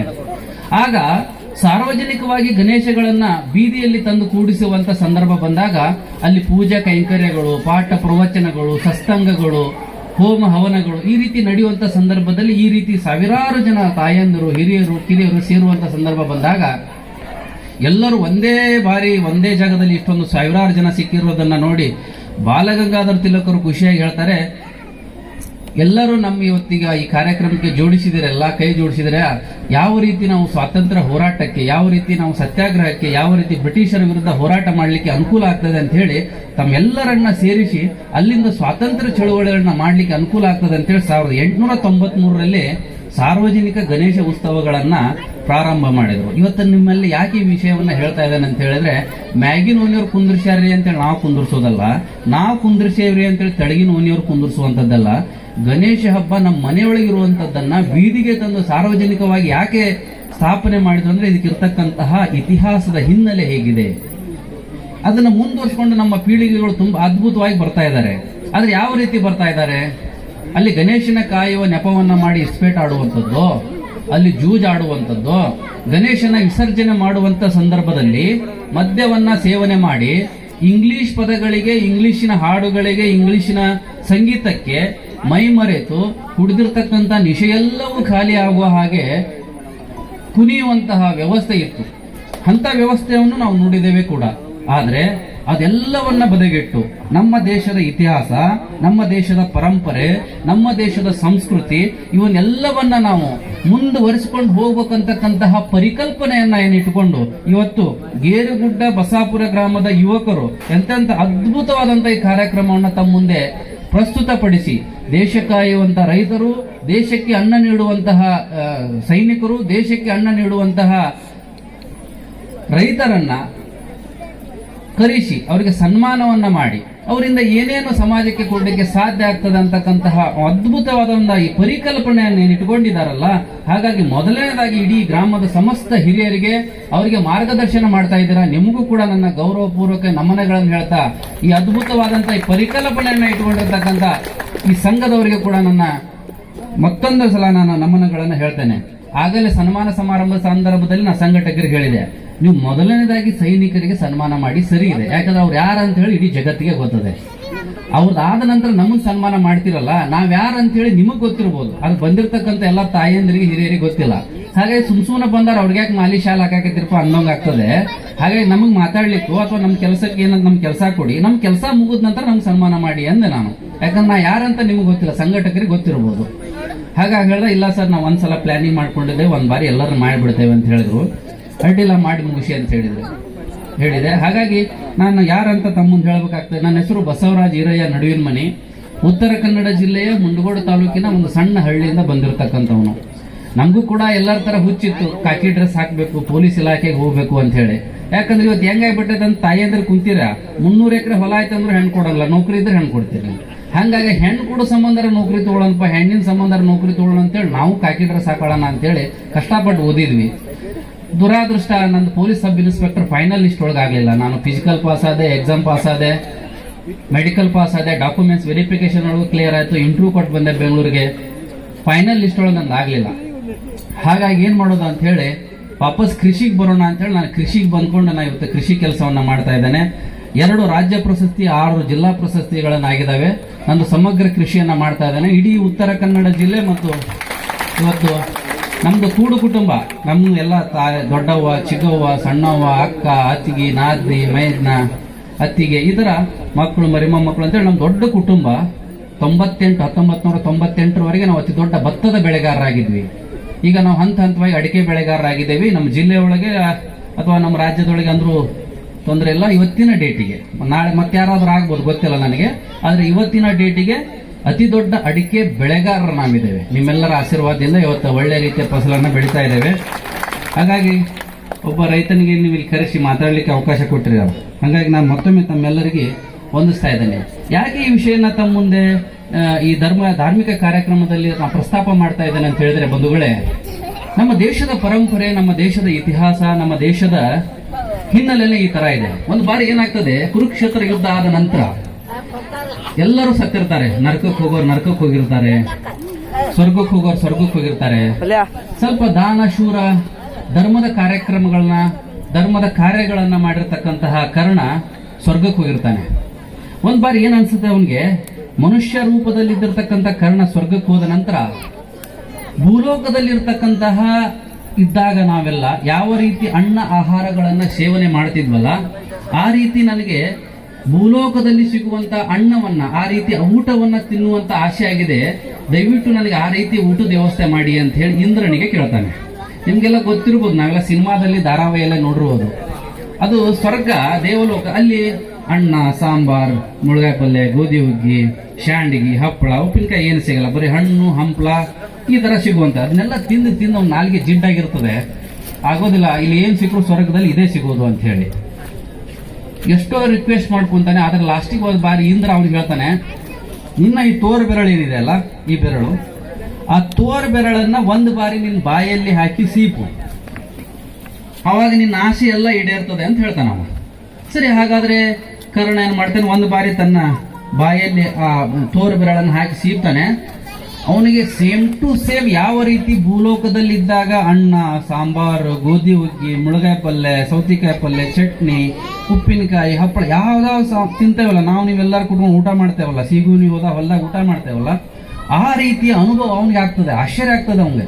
ಇಂದ್ರನಿಗೆ ಕೇಳ್ತಾ, ನಾವು ಏನು ಗುರುಗಳೇ ಇದು, ಬರೀ ಒಂದು ತೋರ್ ಬೆರಳನ್ನ ಬಾಯಲ್ಲಿಟ್ಟು ಸೀಪ್ ಬಿಟ್ರೆ ಇಷ್ಟೊಂದು ನನಗೆ ಭೂಲೋಕದಲ್ಲಿ ಉಂಡಷ್ಟು ಆನಂದ ಸಿಕ್ತಲ್ಲ, ಏನು ಇದು ಅಂತ ಕೇಳಿದಾಗ ಅವಾಗ ಇಂದ್ರ ಹೇಳ್ತಾನೆ, ನೀನು ಮನುಷ್ಯನ ರೂಪದಲ್ಲಿದ್ದಾಗ ಭೂಲೋಕದಲ್ಲಿ ನೀನು ದೊಡ್ಡ ದಾನಶೂರ ಕರ್ಣ, ಎಲ್ಲರಿಗೆ ದಾನವನ್ನ ಮಾಡ್ತಿದ್ದೆ. ಕರ್ಣನಿಗೆ ಇಂದ್ರ ಹೇಳ್ತಾನೆ ಅವನ ಹಿನ್ನೆಲೆ ಕಥೆಯಿಂದ, ಯಾಕಂದ್ರೆ ಸ್ವರ್ಗಕ್ಕೆ ಹೋದಾಗ ಕರ್ಣ ಎಲ್ಲ ಮರ್ತಿರ್ತಾನೆ. ಅವನು ಹೇಳ್ತಾನೆ, ನೀನು ಸಾಯಂಕಾಲ ಮತ್ತು ಮುಂಜಾನೆ ನಿನ್ನ ಸಂಧ್ಯಾ ವಂದನೆಯನ್ನ ಮಾಡಿ ಬರುವಂತ ಭಿಕ್ಷುಕರಿಗೆ, ಬರುವಂತ ಬಡವರಿಗೆ, ಬರುವಂತ ದೀನ ದಲಿತರಿಗೆ ಕೇಳಿರುವಂತದ್ದನ್ನೆಲ್ಲ ಕೊಡ್ತಿದ್ದೆ. ಒಂದು ಬಾರಿ ಹಸಿದಿರತಕ್ಕಂತ ಒಬ್ಬ ವ್ಯಕ್ತಿ ಬರ್ತಾನೆ. ಅವ ಬಂದು ಏನ್ ಕೇಳ್ತಾನೆ, ತುಂಬಾ ಹೊಟ್ಟೆ ಹಸಿವಾಗಿದೆ ಕರ್ಣ, ತಿನ್ಲಿಕ್ಕೆ ಏನಾದ್ರು ಕೊಡು ಅಂತ ಕೇಳ್ದಾಗ, ನಿನ್ನ ಹತ್ರ ಏನೂ ಇದ್ದಿದ್ದಿಲ್ಲ, ಯಾಕಂದ್ರೆ ಎಲ್ಲವನ್ನ ದಾನ ಮಾಡಿ ಮನೆಗೆ ಹೋಗ್ತಾ ಇದ್ದೆ ನೀನು. ಅವಾಗ ನೀ ಏನ್ ಮಾಡ್ತೀಯ ಅಂತ ಹೇಳಿದ್ರೆ ಅವನಿಗೆ, ನನ್ನ ಕೈಯಿಂದ ಕೊಡ್ಲಿಕ್ಕೆ ಏನಿಲ್ಲ, ಕೊಡೋದೆಲ್ಲವನ್ನ ಕೊಟ್ಟು ಹೋಗ್ತಾ ಇದ್ದಾನೆ, ಆದ್ರೆ ನಿನ್ನ ಹಸಿವನ್ನ ನೀಗಿಸುವ ಒಂದು ಕೆಲಸವನ್ನ ಮಾಡ್ತಾನೆ. ಏನಂತ ಹೇಳಿದ್ರೆ, ಹೀಗೆ ಹೋಗಿ ಗುಡ್ಡದ ಬಸಾಪುರ ಅನ್ನೋ ಒಂದು ಗ್ರಾಮದಲ್ಲಿ ಅನ್ನ ಸಂತರ್ಪಣೆ ವ್ಯವಸ್ಥೆ ಇದೆ, ನೀ ಅಲ್ಲಿ ಹೋದ್ರೆ ಒಂದು ಊಟದ ವ್ಯವಸ್ಥೆ ನಿನ್ಗೆ ಆಗ್ಬೋದು, ನಿನ್ನ ಹಸಿವನ್ನ ನೀಗ್ಬೋದು ಅಂತ ಹೇಳಿ ಈ ಬರಳಿನಿಂದ ಆ ಊರಿನ ಹೆಸರನ್ನ, ಊರಿನ ದಾರಿಯನ್ನ ತೋರಿಸಿರ್ತಾನೆ. ಆ ಊರಿನ ಹೆಸರನ್ನ, ಊರಿನ ದಾರಿಯನ್ನ ತೋರಿಸಿ ಆ ಹಸಿದು ಬಂದಿರತಕ್ಕಂಥವನ್ನ ಹಸಿವನ್ನ ನೀಗಿಸುವ ಕೆಲಸವನ್ನ ಕರ್ಣ ಮಾಡಿರೋದ್ರಿಂದ ಆ ಮಾಡಿರುವಂತ ಸಣ್ಣ ಪುಣ್ಯ ಅವನ ಉಗುರಿನ ಜಾಗದಲ್ಲಿರ್ತದೆ. ಆ ಉಗುರು ಮಾಡಿರ್ತಕ್ಕಂಥ ಒಂದು ಸಣ್ಣ ಪುಣ್ಯದಿಂದ ಅವತ್ತು ಅವನಿಗೆ ಭೂಲೋಕದಲ್ಲಿ ಸಿಗುವಂತ ಆಹಾರವನ್ನ ಸೇವನೆ ಮಾಡಿದೆ ಅಂತಕ್ಕಂಥದ್ದು ಆ ಅನುಭವಕ್ಕೆ ಬರ್ತದೆ. ಯಾಕೆ ಈ ವಿಷಯನ ತಮ್ಮ ಮುಂದೆ ಪ್ರಸ್ತಾಪ ಮಾಡ್ತಾ ಇದ್ದೇನೆ ಅಂತ ಹೇಳಿದ್ರೆ ತಾಯಂದ್ರೆ, ನಾವು ಯಾವುದೇ ಕಾರ್ಯಕ್ರಮಗಳು ಮಾಡಲಿ, ಯಾವುದೇ ಧಾರ್ಮಿಕ ಕಾರ್ಯಕ್ರಮಗಳು ಮಾಡಲಿ, ಯಾವುದೇ ಅನ್ನ ಸಂತರ್ಪಣೆ ಮಾಡಲಿ, ಏನೋ ಮಾಡಿದ್ರು ಇದರ ಫಲಾಪೇಕ್ಷೆಗಳ ಬಗ್ಗೆ ನೀವು ಗಮನ ಕೊಡ್ಲಿಕ್ಕೆ ಹೋಗಬೇಡಿ. ಇದರ ಕರ್ಮ ನಿಮಗೆ ದೇವಲೋಕದಲ್ಲಿ ಖಂಡಿತ ಯಾವುದಾದ್ರೂ ರೂಪದಲ್ಲಿ ಸಿಕ್ಕೇ ಸಿಗ್ತದೆ. ಹಾಗಾಗಿ ಇವತ್ತು ದೊಡ್ಡದ ಬಸಾಪುರ ಗ್ರಾಮದ ಎಲ್ಲ ಹಿರಿಯರು, ಕಮಿಟಿಯವರು ಬಂದಂತಕ್ಕಂಥವ್ರಿಗೆಲ್ಲರಿಗೆ ಧರ್ಮದ ಕಾರ್ಯಕ್ರಮಗಳನ್ನ, ಧಾರ್ಮಿಕ ಕಾರ್ಯಕ್ರಮಗಳನ್ನ ಮಾಡ್ತಾ ಇದ್ದೀರಾ. ನಿಮಗೆ ಧರ್ಮ ಯಾವತ್ತಿದ್ರೂ ನಿಮ್ಮನ್ನ ಕೈ ಹಿಡಿತದ ಅಂತಕ್ಕಂಥದ್ದು ಈ ಉಪಕಥೆಗಳನ್ನ ಹೇಳ್ತಾ ಇದ್ದೇನೆ. ಯಾಕೆ ಈ ತರ ಎಲ್ಲ ವಿಚಾರಗಳು ನಮ್ಮಲ್ಲಿ ಬಂದು, ಯಾಕೆ ಈ ತರ ಧಾರ್ಮಿಕತೆ ನಮ್ಮಲ್ಲಿ ಬಂತು, ಯಾಕೆ ಈ ರೀತಿ ಇದೆ ಅಂತ ಹೇಳಿದ್ರೆ, ಈ ದೇಶದಲ್ಲಿ ಬಾಳೆ ಬದುಕಿ ಹೋಗಿರ್ತಕ್ಕಂಥವ್ರು ಸಾಮಾನ್ಯರಲ್ಲ, ಅಸಾಮಾನ್ಯರು. ಯಾಕಂತ ಹೇಳಿದ್ರೆ, ಈ ಇಡೀ ಜಗತ್ತನ್ನ ಗೆಲ್ಲಬೇಕಂತ ಹೇಳಿ ಒಬ್ಬ ಗ್ರೇಟ್ ಅಲೆಕ್ಸಾಂಡರ್ ಹೆಸರನ್ನ ಯಾರಾದ್ರೂ ಕೇಳಿರ್ಬೋದು ಅನ್ಕೊಳ್ತೇನೆ. ಇಡೀ ಜಗತ್ತನ್ನೇ ಗೆಲ್ಲಬೇಕಂತ ಬಂದ, ಅದೇ ಮಾರ್ಗದಲ್ಲಿ ಭಾರತದ ಮೇಲೂ ದಾಳಿ ಮಾಡಿದ. ಅವ ಈ ದೇಶದ ಇಡೀ ಜಗತ್ತನ್ನ ಗೆಲ್ಲಬೇಕಂತ ಹೇಳಿ ವಿಶ್ವ ಪರ್ಯಟನೆ ಮಾಡುವಂತಹ ಸಂದರ್ಭದಲ್ಲಿ ಆತನ ಗುರು ಅರಿಸ್ಟಾಟಲ್ ಹೇಳ್ತಾನೆ, ಮಗ, ನಿನ್ನ ಶಕ್ತಿ ಮತ್ತು ನಿನ್ನ ಸಾಮರ್ಥ್ಯದ ಮೇಲೆ ನನಗೆ ನಂಬಿಕೆ ಇದೆ, ಆದ್ರೆ ಒಂದು ಗಮನಕ್ಕಿಟ್ಕೋ, ಈ ಜಗತ್ತಿನ ಭೂಪಟದಲ್ಲಿ ಒಂದು ಹೊಳೆಯುವ ನಕ್ಷತ್ರ ಇದೆ, ಅದರ ಹೆಸರು ಭಾರತ ಅನ್ನುವಂಥ ದೇಶ. ದಯವಿಟ್ಟು ಆ ದೇಶದ ಮೇಲೆ ಮಾತ್ರ ಕಣ್ಣನ್ನು ಹಾಕ್ಲಿಕ್ಕೆ ಹೋಗ್ಬೇಡ. ಒಂದ್ ವೇಳೆ ಆ ದೇಶದ ಮೇಲೆ ನೀ ಏನಾದ್ರೂ ಕಣ್ಣು ಹಾಕಿಬಿಟ್ಟೆ ಅಂದ್ರೆ ನಿನ್ನ ಕಣ್ಣ ಕಿತ್ತು ಹೋಗ್ಬಿಡ್ತದೆ, ಕಣ್ಣ ಉರಿದು ಹೋಗ್ಬಿಡ್ತದೆ. ಅಂತಂತ ಶ್ರೇಷ್ಠವಾದಂತ ದೇಶ. ಒಂದ್ ವೇಳೆ ನೀ ಏನಾದ್ರೂ ಆ ದೇಶದ ಮೇಲೆ ಕಣ್ಣು ಹಾಕಿ ಆಕ್ರಮಣ, ಅತ್ಯಾಚಾರ, ಬಲಾತ್ಕಾರ ಮಾಡಿದ್ರು ದಯವಿಟ್ಟು ಆ ದೇಶದಲ್ಲಿರ್ತಕ್ಕಂಥ ಕಾವಿದಾರಿಗಳ ಕೆಂಗಣ್ಣಿಗೆ ಮಾತ್ರ ಗುರಿ ಆಗ್ಬೇಡ. ನೀನ್ ನಿಂತ ಜಾಗದಲ್ಲೇ ಸುಟ್ಟು ಹೋಗ್ಬಿಡ್ತೇನೆ, ನಿನ್ನ ಅಹಂಕಾರ ಇವೆಲ್ಲ ಸರ್ವನಾಶ ಆಗ್ಬಿಡ್ತದೆ ಅಂತ ಹೇಳಿ ಅವನ ಗುರು ಅವ್ನಿಗೆ ಹೇಳಿ ಕಳಿಸಿರ್ತಾನೆ. ಆದ್ರೂ ಮನುಷ್ಯನ ಸಹಜ ನಿಯಮ, ಮಕ್ಕಳಿಗೆ ಶಾಲೆಗೆ ಹೋದಾಗ ಎಗ್ರೆಸ್ ತಿನ್ಬೇಡ ಅಂತ ಹೇಳಿದ್ರೆ ಮುದ್ದಾಮ್ ಎಗ್ರೆಸ್ ಕಡೆನ ಆಸೆ ಬರ್ತದೆ. ಕುರ್ಕುರಿಯನ್ನು ಯಾವುದೇ ಕಾರಣಕ್ಕೂ ತಿನ್ಲಿಕ್ಕೆ ಹೋಗ್ಬಿಡ್ರಪ್ಪ, ಆರೋಗ್ಯ ಹಾಳಾಗ್ತದೆ, ಕುರ್ಕುರಿ ಪ್ಯಾಕೆಟ್ ಬೇಕಾಗ್ತದೆ. ದಯವಿಟ್ಟು ತಾಯಂದ್ರೆ ಸೀರಿಯಲ್ ಧಾರಾವಾಹಿಗಳನ್ನ ನೋಡಕ್ ಹೋಗ್ಬೇಡ್ರವ ಅಂತ ಹೇಳಿ ಮುದ್ದಾಮ್ ಧಾರಾವಾಹಿನ ನಾವು ನೋಡ್ತೇವೆ. ಮಕ್ಕಳು ಮೊಬೈಲ್ ಒಟ್ಟ ಮುಟ್ಟಬೇಡ್ರಿ ಅಂತ ಹೇಳಿದ್ರೆ ಮುದ್ದಾಮ್ ನಮ್ಮ ಆಸೆ ಹೋಗೋದೇ ಮೊಬೈಲ್ ಕಡೆ. ಯಾವುದನ್ನ ಅಪ್ಪಿತಪ್ಪಿಯೂ ಮಾಡಬೇಡ ಅಂತೇಳಿ ಸಮಾಜ ಮತ್ತು ಕಾಲ ಹೇಳ್ತದೆ, ಅದನ್ನೇ ಮಾಡುವಂತ ಆಸೆ ಹುಟ್ಟೋದೇ ಸಹಜ ಮನುಷ್ಯನ ಧರ್ಮ. ಅದೇ ರೀತಿ ಅಲೆಕ್ಸಾಂಡರ್ಗೆ ಅದಾಗ್ತದೆ. ಏನನ್ನ ಮಾಡಬೇಡ ಅಂತ ಹೇಳಿ ಅವನ ಗುರುಗಳು ಅಲೆಕ್ಸಾಂಡರ್ ಹೇಳಿರ್ತಾನೋ ಅದನ್ನೇ ಮುದ್ದ ಮಾಡ್ತಾನೆ. ಅವ ದೇಶದ ಮೇಲೆ ದಾಳಿ ಮಾಡ್ತಾನೆ, ದಬ್ಬಾಳಿಕೆ ಮಾಡ್ತಾನೆ. ಎಲ್ಲವನ್ನ ಮುಗಿಸ್ಕೊಂಡು ಕೊಳ್ಳೆ ಹೊಡ್ಕೊಂಡು ಹೋಗುವಂತ ಸಂದರ್ಭದಲ್ಲಿ ಪೂರ್ಣ ಈ ದೇಶವನ್ನ ಅವನ ಕೈಯಿಂದ ಲೂಟಿ ಮಾಡ್ಲಿಕ್ಕೆ ಆಗ್ಲಿಲ್ಲ, ಅದು ಬೇರೆ ವಿಷಯ. ವಾಪಸ್ ಹೋಗುವಂತ ಸಂದರ್ಭದಲ್ಲಿ ಒಬ್ಬ ಕಾವಿದಾರಿಗಳು ಸಿಂಧೂ ನದಿಯ ದಂಡೆಯ ಮೇಲೆ ಕುಳಿತುಕೊಂಡು ಜಪತಪಗಳನ್ನ ಮಾಡ್ತಾ ಇರ್ತಾರೆ. ಅವಾಗ ಗುರುಗಳು ಹೇಳಿದವ್ ನೆನಪಾಗ್ತದೆ, ಯಾವುದೇ ಕಾರಣಕ್ಕೂ ಕಾವಿದಾರಿಗಳು ಸುದ್ದಿ ಹೋಗ್ಬೇಡ ಅಂದಾರ, ಆದ್ರೂ ಒಂದ್ ಸ್ವಲ್ಪ ಟ್ರಯಲ್ ನೋಡೇ ಬಿಡೋಣ ಅಂತ ಹೇಳಿ ಆ ಗುರುಗಳ ಕಡೆ ತನ್ನ ಶಿಷ್ಯರನ್ನು ಕಳಿಸ್ತಾನೆ. ಅಲೆಕ್ಸಾಂಡರ್ ಅನ್ನೋ ದೊರೆ ಕರೀತಾ ಇದ್ದಾನೆ, ಬಾ ಅಂತ ಹೇಳೋನಿಗೆ ಅಂತೇಳಿ. ಆ ಗುರು ಹೇಳ್ತಾನೆ, ಆ ಸೈನಿಕರು ಹೋಗಿ ಕರೀತಾರೆ, ನಮ್ಮ ರಾಜ ಕರೀತಾ ಇದ್ದಾನೆ, ನೀ ಬಾ ಅಂತ ಹೇಳಿ. ಅವಾಗ ಹೇಳ್ತಾನೆ, ನಿನ್ನ ರಾಜ ಇದ್ರೆ ನಿನಗಿರ್ಬೋದು, ನನಗೇನಲ್ಲ, ಅವ ಬರಕ್ಕಾಗಂಗಿಲ್ಲ, ಬೇಕಾದ್ರೆ ಅವಂಗ ಬಾ ಅಂತ ಹೇಳು ಅಂತೇಳಿ ಕಾವಿದಾರಿ ಗುರುಗಳು ಹೇಳ್ತಾರೆ. ಹಾಗಾದ್ಬಿಟ್ಲೆ ಅವಾಗ ಮತ್ತೆ ಅಲೆಕ್ಸಾಂಡರ್ಗೆ ಜ್ಞಾಪಕ ಆಗ್ತದೆ, ನನ್ನ ಗುರುಗಳು ಅರಿಸ್ಟಾಟಲ್ ಹೇಳಿದ ಹಾಗೆ ನೀವು ಸ್ವಲ್ಪ ವಿಚಿತ್ರವಾದಂತಹ ವ್ಯಕ್ತಿತ್ವ ಇರುವಂತಹ ಕಾವಿದಾರಿ ಇದ್ದಾನೆ, ನಾನೇ ಇಳಿದು ಹೋಗೋಣ ಅಂತ ಹೇಳಿ ಹೋಗಿ ಇಳಿದು ಹೋಗ್ತಾನೆ. ಏನು ನಾನು ಕರೆದ್ರೆ ಇಡೀ ಜಗತ್ತೇ ನನ್ನ ಕಾಲಡಿಗದೆ, ನೀನೊಬ್ಬ ಕಾವಿದಾರಿ ನಾ ಕರೆದ್ರೆ ಯಾಕೆ ಬರುವುದಿಲ್ಲ ಅಂತ ಕೇಳಿದಾಗ ಅಂತ ಹೇಳ್ತಾನೆ, ನೀ ಎಷ್ಟರ ಸಾಮ್ರಾಜ್ಯ ಇದೆಯಾ, ಎಷ್ಟು ಶ್ರೀಮಂತ ಇದೆಯಾ ಅಂತ ಕೇಳ್ತಾನೆ. ಇಡೀ ಭೂಮಂಡಲದ ಶ್ರೀಮಂತ, ಇಡೀ ಭೂಮಂಡಲದ ರಾಜ ನಾನು ಅಂತ ಅಹಂಕಾರದಿಂದ ಹೇಳ್ತಾನೆ. ಅವಾಗ ಈ ಕಾವಿದಾರಿ ಕೇಳ್ತಾರೆ, ಸರಿ, ಇಡೀ ಭೂಮಂಡಲದ ರಾಜನಾಗಿರುವಂತ ನೀನು ಒಂದು ಮರುಭೂಮಿಯಲ್ಲಿ ಮಠ ಮಧ್ಯಾಹ್ನ ನಡೆದುಕೊಂಡು ಹೋಗುವಂತ ಸಂದರ್ಭದಲ್ಲಿ ನಿನಗೆ ತುಂಬಾ ನೀರಡಿಕೆ ಆಗ್ತಾ ಇದೆ. ಅವಾಗ ನನ್ನ ಹತ್ರ ಒಂದೇ ಒಂದು ಗ್ಲಾಸ್ ಕುಡಿಯೋ ನೀರಿದೆ, ಅವಾಗ ನೀನು ಏನ್ ಮಾಡ್ತೀಯ? ನಾನು ಒಂದು ಗ್ಲಾಸ್ ನೀರನ್ನ ಕೇಳ್ತೇನೆ. ಅಲೆಕ್ಸಾಂಡರ್ ಹೇಳ್ತಾನೆ. ಅವಾಗ ಗುರುಗಳು, ಕಾವಿದಾರಿ ಗುರುಗಳು, ಇಲ್ಲ ನಾ ಕೊಡೋದಿಲ್ಲ. ಅವಾಗ ನೀ ಏನ್ ಮಾಡ್ತೀಯ? ಅವನಿಗೆ ನಾನು 10 ವರಹ ಬಂಗಾರದ ನಾಣ್ಯಗಳನ್ನ ಕೊಡ್ತೇನೆ. ಆಗಲೂ ಅವನು ಕೊಡೋದಿಲ್ಲ. ಇಲ್ಲ, ಅವನಿಗೆ ನಾನು ಆನೆ ಹೊರುವಷ್ಟು ಬಂಗಾರದ ನಾಣ್ಯಗಳನ್ನ ಅವನಿಗೆ ಕೊಡ್ತೇನೆ, ನನಗೆ ಕುಡಿಲಿಕ್ಕೆ ಒಂದು ಗ್ಲಾಸ್ ನೀರು ಕೊಟ್ಟರೆ ಸಾಕು. ಆಗಲೂ ಆ ಕಾವಿದಾರಿ ಕೊಡೋದಿಲ್ಲ. ಅವಾಗ ಏನ್ ಹೇಳ್ತಾನೆ, ನನ್ನ ಅರ್ಧ ರಾಜ್ಯವನ್ನ ಅವನಿಗೆ ಬರೆದು ಕೊಡ್ತೇನೆ, ನನಗೆ ಒಂದು ಗ್ಲಾಸ್ ಕುಡಿಯೋಕೆ ನೀರು ಕೊಟ್ಟರೆ ಸಾಕು. ಆಗಲೂ ಅವನು ಹೇಳ್ತಾನೆ, ಕೊಡೋದಿಲ್ಲ. ಅವಾಗ ಏನ್ ಮಾಡ್ತೀಯ? ಅವಾಗ ಹೇಳ್ತಾನೆ, ನಾನು ಗೆದ್ದಿರ್ತಕ್ಕಂಥ ಇಡೀ ಭೂಮಂಡಲವನ್ನ ಅವನಿಗೆ ಕೊಟ್ಟು ಒಂದು ಗ್ಲಾಸ್ ಕುಡಿಯೋ ನೀರನ್ನ ಇಸ್ಕೊಳ್ತೇನೆ ಅಂತ ಹೇಳ್ತಾನೆ. ಅವಾಗ ಹೇಳ್ತಾನೆ ಅವಾಗ ಹೇಳ್ತಾರೆ ಅವ್ರ ಗುರುಗಳು, ಈಗಾದ್ರೂ ಅವಾಗ ಆ ಕಾವಿದಾರಿ ಹೇಳ್ತಾನೆ, ನೋಡಿದ್ಯಾ, ನಿನ್ನ ಇಡೀ ಜಗತ್ತಿನ ಗೆದ್ಕೊಂಡಿರುವಂತ ಅಹಂಕಾರ ನಿನ್ನಲ್ಲಿದೆ, ಸಾಮ್ರಾಜ್ಯದ ಬಗ್ಗೆ ಅಹಂಕಾರ ಇದೆ, ನಿನ್ನ ಇಡೀ ಜಗತ್ತು ಕೇವಲ ಈ ಒಂದು ಗ್ಲಾಸ್ ನೀರಿಗೆ ಸಮ, ಇನ್ನು ಅದಕ್ಕಿಂತನೇ ಕಡಿಮೆ ಆಯ್ತು ಅಂತೇಳಿ ಒಂದು ಮಾತು ಹೇಳ್ತಾನೆ. ಅವಾಗ ಅವನ ಅಹಂಕಾರ ಎಲ್ಲ ತಿಳಿದು ಹೋಗ್ತದೆ. ತನ್ನ ಗುರುಗಳೇ ಆಗಿರ್ತಕ್ಕಂಥ ಅಲೆಕ್ಸಾಂಡರ್ ಹೇಳಿದ್ ನೆನಪಾಗ್ತದೆ ಅವನಿಗೆ, ಈ ದೇಶದ ಮೇಲೆ ನಾನು ಕಣ್ಣು ಹಾಕಿದ್ದು ತಪ್ಪೆ, ಈ ದೇಶದ ಕಾವಿದಾರಿಗಳ ಸುದ್ದಿಗೆ ಬಂದಿದ್ದಂತೂ ದೊಡ್ಡ ತಪ್ಪೆ ಅಂತ ಹೇಳಿ ಆ ಕಾವಿದಾರಿ ಗುರುಗಳಿಗೆ ನತಮಸ್ತಕನಾಗಿ ತಾನು ಗೆದ್ದಿರ್ತಕ್ಕಂತಹ ಎಲ್ಲ ಅಲ್ಲ, ನನ್ನ ದೇಶದಲ್ಲಿ ಏನ್ ಗೆದ್ದಿರ್ತಕ್ಕಂಥ ಎಲ್ಲವನ್ನ ಗುರುಗಳ ಕಾಲಿಗೆ ಹಾಕಿ ವಾಪಸ್ ಆತ ಹೋದ ಅನ್ನುವಂಥದ್ದು ಇತಿಹಾಸವನ್ನ ಹೇಳ್ತದೆ. ಯಾಕೆ ಈ ವಿಷಯವನ್ನ ಹೇಳ್ತಾ ಇದ್ದೇನೆ ಅಂದ್ರೆ, ಈ ದೇಶದ ಮಣ್ಣಿನ ಕನಕನವೂ ಪವಿತ್ರ, ಈ ದೇಶದ ಇಲ್ಲಿ ಹರಿಯುವಂತಹ ನೀರಿನ ಹನಿ ಕೂಡ ಪವಿತ್ರ, ಈ ದೇಶದಲ್ಲಿ ಹರಿಯುವಂತಹ ಗಾಳಿಯ ಒಂದೊಂದು ಸೋಕು ಕೂಡ ಪವಿತ್ರ. ಯಾಕಂತ ಹೇಳಿದ್ರೆ ಇಂಥ ಮಹಾನ್ ಕಾವಿದಾರಿಗಳು, ಮಹಾನ್ ಸಂತರು, ಇಂಥ ಮಹಾನ್ ಗುರುಗಳ ದಿವ್ಯ ಸಾನ್ನಿಧ್ಯ ಈ ಮಣ್ಣಲ್ಲಿ, ಈ ನಾಡಲ್ಲಿದೆ ಅನ್ನೋ ಒಂದು ಕಾರಣಕ್ಕೆ ಇಷ್ಟೊಂದು ಅದ್ಭುತವಾದಂತಹ ಈ ದೇಶವನ್ನ ಕಟ್ಟಿದ್ದೇವೆ ಅನ್ನುವಂಥದ್ದು ನಮ್ಗೆ ಹೆಮ್ಮೆ ಆಗಿದೆ. ಹಾಗಾಗಿ ಕೇವಲ ಈ ದೇಶವನ್ನು ಇಷ್ಟ ಆಯ್ತಾ? ಈ ದೇಶದ ಮೂಲ ಇತಿಹಾಸ ಏನು? ಈ ದೇಶದ ಮೂಲ ಇತಿಹಾಸ ಕೃಷಿ. ನಾವು ಯಾವ ದೇಶದ ಮೇಲೆ ದಾಳಿಯನ್ನ ಮಾಡಲಿಲ್ಲ, ಯಾರ ಸಂಪತ್ತನ್ನ ಲೂಟಿ ಮಾಡಲಿಲ್ಲ, ಯಾರು ದೇಶವನ್ನು ಕೊಳ್ಳೆ ಹೊಡಿಲಿಲ್ಲ. ನನ್ನ ದೇಶದ ಪೂರ್ವಜರು, ನಿಮ್ಮ ತಂದೆ ತಾಯಿಯ ತಂದೆಯ ತಂದೆಯ ತಂದೆಯ ತಂದೆ, ನನ್ನ ತಂದೆಯ ತಂದೆಯ ತಂದೆ ಯಾರಿದಾರಲ್ಲ, ಅಂದ್ರೆ ನಮ್ಮ ಪೂರ್ವಜರು ಏನಿದಾರಲ್ಲ, ಎಲ್ಲರೂ ಕೃಷಿಕರು. ಯಾವ ಮಟ್ಟದ ಕೃಷಿ ಇತ್ತು ಗೊತ್ತೇನು ನನ್ನ ದೇಶದ್ದು? ಇವತ್ತು ನನ್ನ ತಾಯಿಯಂದ್ರೆಲ್ಲ ಉಟ್ಕೊಂಡು ಕುತ್ಕೊಂಡಿರಲ್ಲ ನೀವು ಅವನ ಸಾಡಿನ, ಆ ಸಾಡಿಯನ್ನ ವಿದೇಶಗಳಿಗೆ ರಫ್ತು ಮಾಡ್ತಿದ್ರು, ಬೇರೆ ದೇಶಕ್ಕೆ ರಫ್ತು ಮಾಡ್ತಿದ್ರು. ಇದನ್ನ ಹೇಳ್ತಾ ಇರೋದು ಯಾವಾಗಿನ ಕಾಲ ಗೊತ್ತಾ? 2500 ವರ್ಷಗಳ ಹಿಂದಿನ ಕತೆ ಹೇಳ್ತಾ ಇದ್ದೇನೆ. ನಾವು ಇವತ್ತೇ ನಮ್ಮ ತಾಯಂದ್ರು, ನಮ್ಮ ಸಹೋದರಿ ಉಡುವಂತ ಸೀರೆ ಏನಿದೆಯಲ್ಲ, ಅದನ್ನ ವಿದೇಶಗಳಿಗೆ ರಫ್ತು ಮಾಡ್ತಿದ್ರು. ಹೇಗೆ ರಫ್ತು ಮಾಡ್ತಿದ್ರು ಗೊತ್ತಾ? ದೊಡ್ಡ ದೊಡ್ಡ ಬ್ಯಾಗ್ ಒಳಗೋ, ದೊಡ್ಡ ದೊಡ್ಡ ಕ್ಯಾಂಟರ್ ಒಳಗೋ ಹಾಕಿ ರಫ್ತು ಮಾಡ್ತಿದ್ದಿಲ್ಲ. ನಾವೇನು ₹1 ಕಡ್ಡಿ ಪಟ್ನ ಏನು ಕೊರಿತೇವಲ್ಲ, ಆ ₹1 ಕಡ್ಡಿ ಪಟ್ಟಣದಲ್ಲಿ ಇವತ್ತು ನಮ್ಮ ತಾಯಿಯನ್ನು ಉಟ್ಕೊಳ್ಳುವಂತ ಸೀರೆಯನ್ನ ಮಡಿಚಿ ಪ್ಯಾಕ್ ಮಾಡಿ ಕಳಿಸ್ತಿದ್ರು. ಅಂದ್ರೆ ನನ್ನ ರೈತರ ಕೃಷಿ ಹೇಗಿತ್ತು, ನನ್ನ ರೈತರ ಕೈಗಾರಿಕೆ ಹೇಗಿತ್ತು, ನನ್ನ ರೈತರ ಕೌಶಲ್ಯ ಹೇಗಿತ್ತು ಅನ್ನೋದನ್ನ, ನಮ್ಮ ಪೂರ್ವಜರ ಕೌಶಲ್ಯ ಹೇಗಿತ್ತು ಅನ್ನೋದನ್ನ ನೀವು ಆತ್ಮಾವಲೋಕನ ಮಾಡ್ಕೊಳ್ಳಿ. ಅಷ್ಟೊಂದು ಉತ್ಕೃಷ್ಟವಾದಂತ ಬಟ್ಟೆಗಳನ್ನ ತಯಾರು ಮಾಡಿ ನಾವು ವಿದೇಶಗಳಿಗೆ ರಫ್ತು ಮಾಡ್ತಿದ್ವಿ. ಆಗ ಪರ್ಷಿಯನ್ ದೇಶದ ಒಬ್ಬ ರಾಜ ಹೇಳ್ತಾನೆ, ಯಾವುದೇ ಕಾರಣಕ್ಕೂ ಭಾರತ ದೇಶದಿಂದ ತಂದಿರತಕ್ಕಂತ ಸೀರೆಗಳನ್ನ ನನ್ನ ದೇಶದಲ್ಲಿ ಮಾರಾಟ ಮಾಡುವ ಹಾಗಿಲ್ಲ. ನನ್ನ ದೇಶದಲ್ಲಿ ಯಾವ ಮಹಿಳೆಯರು ಭಾರತ ದೇಶದಿಂದ ತಂದಿರತಕ್ಕಂತ ಸೀರೆಗಳನ್ನ ಹಾಕಿಕೊಳ್ಳುವಂತಿಲ್ಲ. ಯಾಕಂದ್ರೆ ಉದ್ಯೋಗಂ ಪುರುಷ ಲಕ್ಷಣಂ, ಪುರುಷರ ಕೆಲಸ ಏನೋ ಕೆಲಸ ಮಾಡಬೇಕು, ಕೆಲಸ ಮಾಡೋದ್ಬಿಟ್ಟು ಈ ಹೆಣ್ಣು ಮಕ್ಕಳ ಸೌಂದರ್ಯವನ್ನೇ ನೋಡ್ಕೊಂತ ನಿಂತ್ಕೊಂಡ್ಬಿಡ್ತಾರೆ. ಹಾಗಾಗಿ ಯಾವುದೇ ಕಾರಣಕ್ಕೂ ಭಾರತದ ಸೀರೆಗಳನ್ನ ಈ ದೇಶಕ್ಕೆ ಆಮದು ಮಾಡ್ಕೊಳ್ಳಿಕ್ ಹೋಗಬೇಡಿ ಅಂತೇಳಿ ನಮ್ಮ ದೇಶದಿಂದ ಹೋಗುವಂತ ಸೀರೆಗಳನ್ನ ನಿಷೇಧ ಮಾಡಿದ್ರಂತೆ. ಯಾಕೆ ಈ ವಿಷಯನ ಹೇಳ್ತಾ ಇದ್ದೇನೆ ಅಂದ್ರೆ, ನಮ್ಮ ದೇಶದ ಪೂರ್ವಜರ ಕೃಷಿ ನೈಗೆಗಳು, ಅವರು ತಯಾರಿಸುವಂತ ಬಟ್ಟೆಗಳು, ಅವರು ಮಾಡುವಂತ ಕೈಗಾರಿಕೆಗಳು, ಬೆಳೆಯುವಂತ ಉತ್ಪನ್ನಗಳು ಆ ಮಟ್ಟಕ್ಕಿತ್ತು ಅನ್ನುವಂಥದ್ದು. ಆದ್ರೆ ದುರಂತ ಅಂತ ಹೇಳಿದ್ರೆ ಇವತ್ತು ನಮ್ಮ ಕೃಷಿ ಏನಾಗಿದೆ? ಪಕ್ಕದ ಮನೆಯವನು ಏನಾದ್ರೂ ಇವತ್ತು 100 ಚೀಲ ಯೂರಿಯಾ ಗೊಬ್ಬರ ತಂದು ಹಾಕಿದಾನ ಅಂತ ಹೇಳಿದ್ರೆ ಬೆಳಿಗ್ಗೆ ಹೆಂಡತಿ ಜಗಳ ಸ್ಟಾರ್ಟ್. ಯಾಕೆ ನೋಡ್ರಿ, ಆಕೆ 100 ಚೀಲ ಯೂರಿಯಾ ಗೊಬ್ಬರ ತೊಳೆದು ಬೇಲಿಗೆ ಒಣಾಕ್ಯಾಳ. ನೀವೇನು ಮಾಡ್ತಿರೋ ಗೊತ್ತಿಲ್ಲ, ನಾಳೆ ಆಕಿಕ್ಕಿಂತ 10 ಚೀಲ ಆದ್ರೂ ನಾ ಜಾಸ್ತಿ ತೊಳೆದು ಬೇಲಿಗೆ ಒಣಾಕ್ಬೇಕು.